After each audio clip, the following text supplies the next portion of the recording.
मुअज़्ज़ज़ मेंबरान parliament, आज दस्तूर की 1973 की दस्तूर की गोल्डन जुबली तकरीबात का आगाज किया गया है, जिसमें मैं आप सबको दस्तूर की गोल्डन जुबली पर मुबारकबाद पेश करता हूं। मुअज़्ज़ज़ मेंबरान से गुजारिश है कि अपनी अपनी सीटों पर तशरीफ रखिए। Order in the house please. तशरीफ रखिए। आज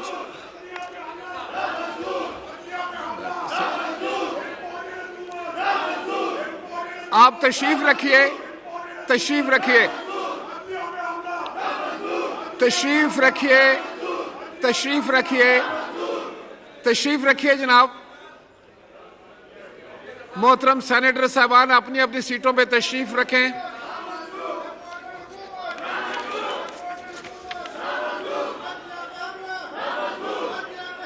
तशरीफ रखिए, तशरीफ रखिए,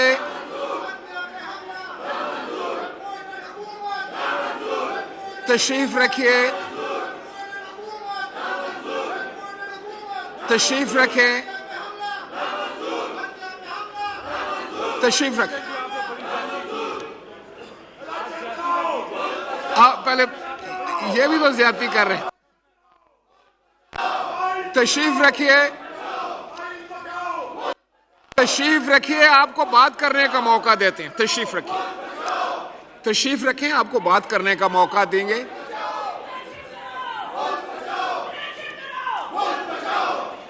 तशरीफ रखिए, तशरीफ रखिए,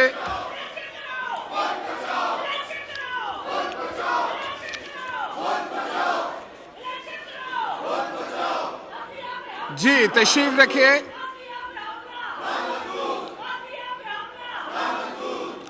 अपनी अपनी निशिस्तों पर तशरीफ रखें, फिर आपकी बात सुनते हैं। तशरीफ रखिए।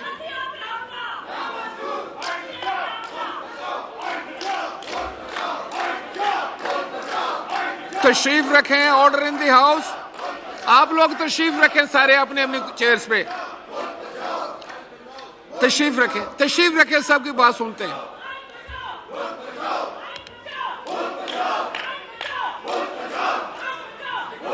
तशरीफ रखें,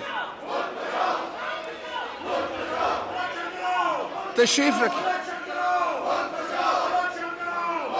तशरीफ रखिए,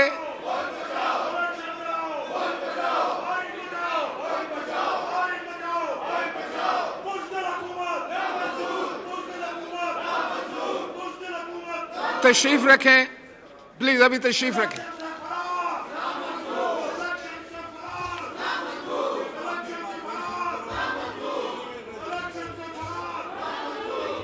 क्या कह रहे हैं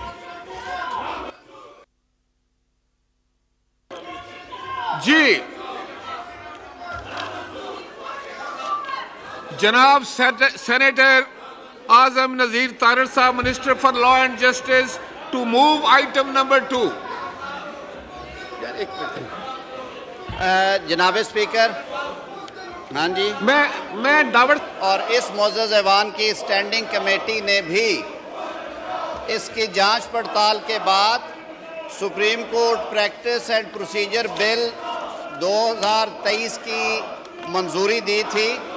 दोनों ऐवानों में पास होने के बाद ये सदर मुमलिकत को असेंट के लिए भेजा गया, लेकिन सदर मुमलिकत ने ये बिल पार्लियामान की जॉइंट सिटिंग को मैसेज के साथ वापस भेजा है।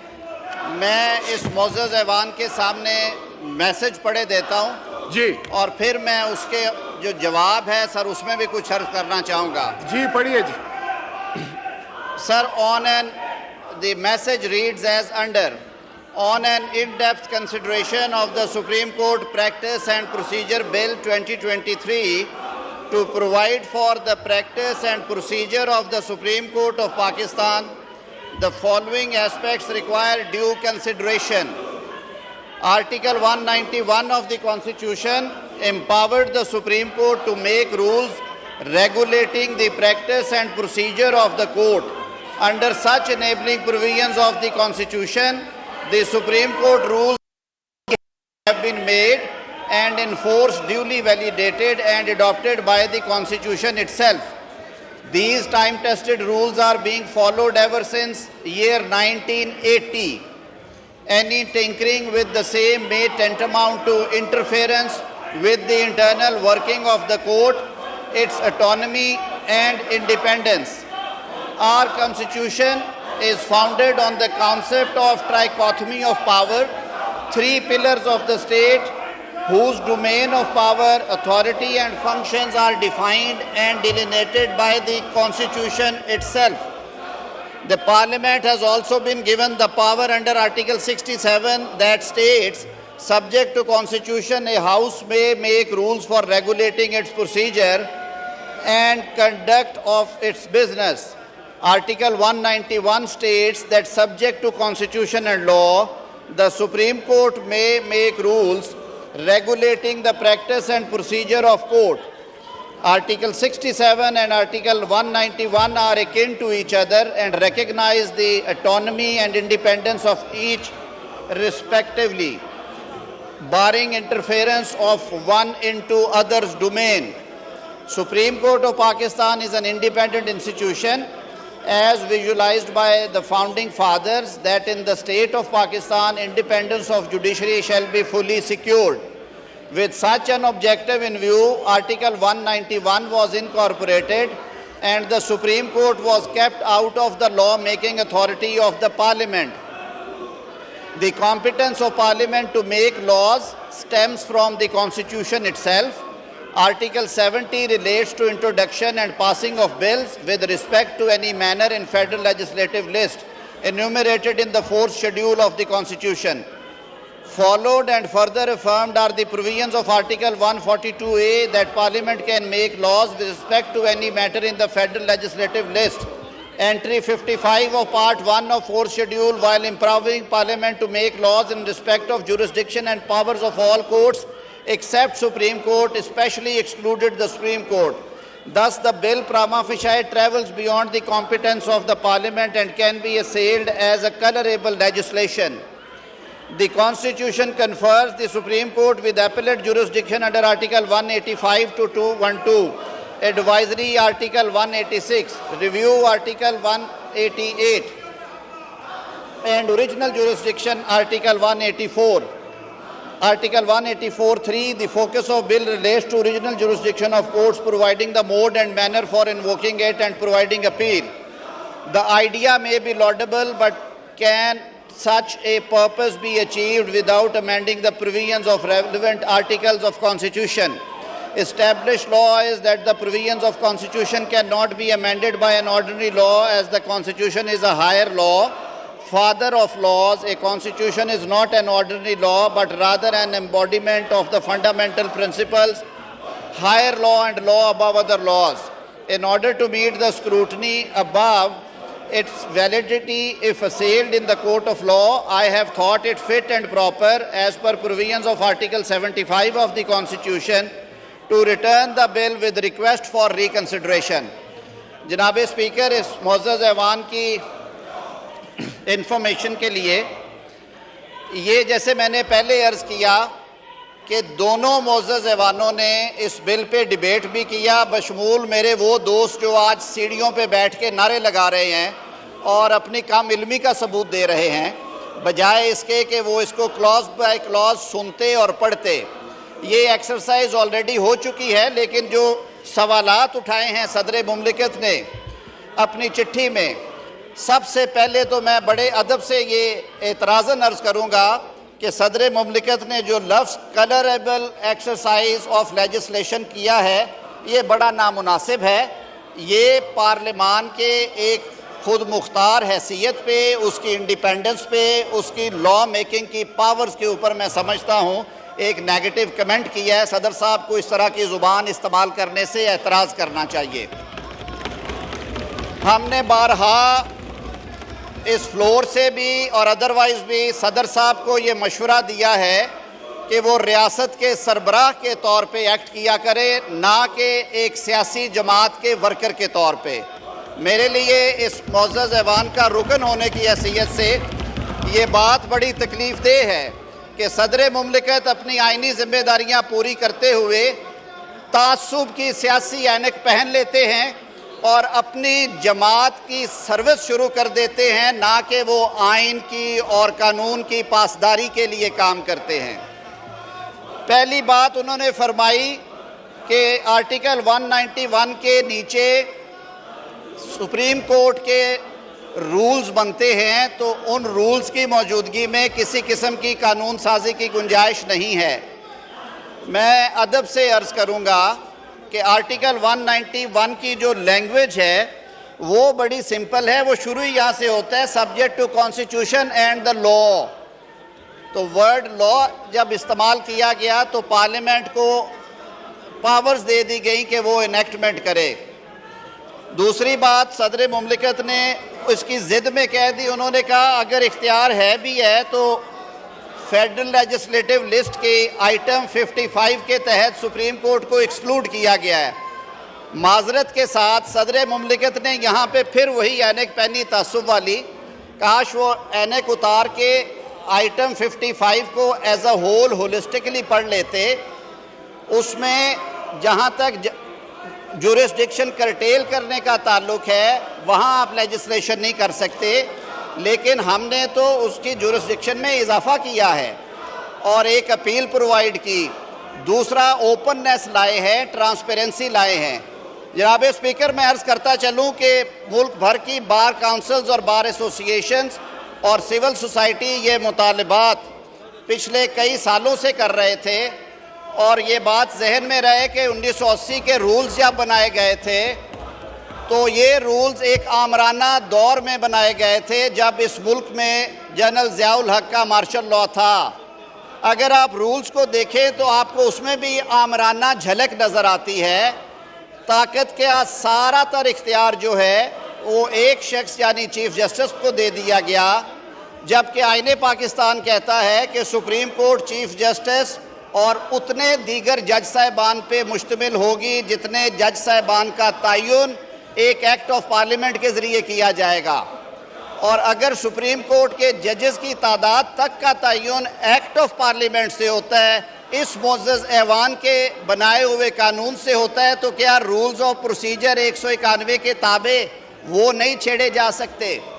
तो इस हवाले से सुप्रीम कोर्ट ऑफ पाकिस्तान ने अपनी एक celebrated judgement Amanullah Khan case जो कि 1990 में अनाउंस किया गया, उसमें सुप्रीम कोर्ट ने खुद कहा कि सुप्रीम कोर्ट की वर्किंग और पॉलिसीज़ में ये आला तरीन अदालत है, ओपननेस होनी चाहिए, ट्रांसपेरेंसी होनी चाहिए और मामलात इस तरह से हों कि इंसाफ होता हुआ नज़र आए।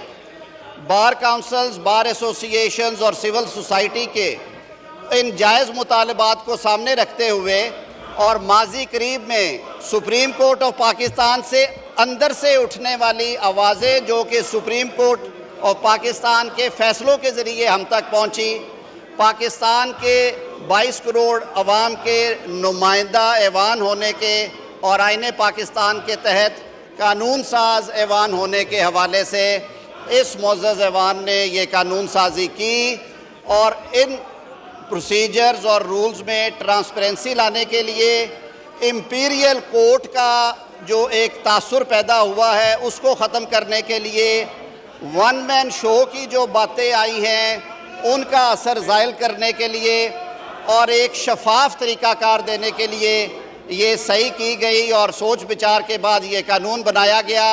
सदर मुमलिकत ने यह भी कहा कि ये सुप्रीम कोर्ट यानी कि अदलिया की आज़ादी के हवाले से ये उसमें इंटरफेयर करता है, जो मेरे भाई और बहनें भी कह रहे हैं।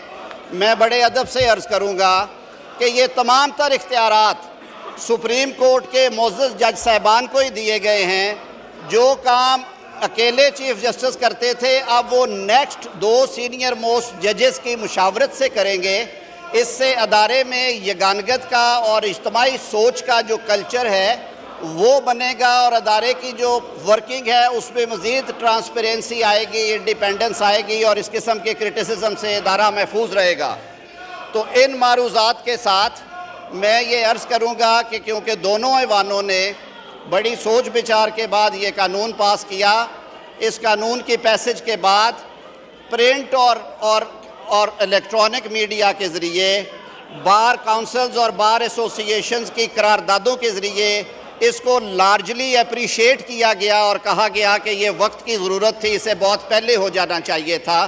तो इस हवाले से मेरी अर्ज़ी ऐवान से होगी कि इस बिल को कंसिडर करें। अगर कोई अमेंडमेंट मुझे बताया गया है आई हैं, वो देख ली जाए। और जनाब स्पीकर, अगर आप हाउस पे किसी और लीगल ब्रेन को देना चाहते हैं तो वो बात कर लें, मैं प्रेजेंट कर दूंगा।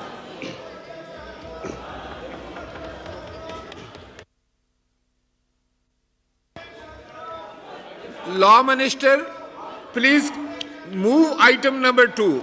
जनाब speaker, I, Senator Azam Nazir Tarid, move that the bill to provide for certain practices and procedures of the Supreme Court, the Supreme Court Practice and Procedure Bill 2023, as passed by National Assembly and Senate and returned by the President, be taken into consideration at once under Clause 2 of Article 75 of the Constitution of Islamic Republic of Pakistan.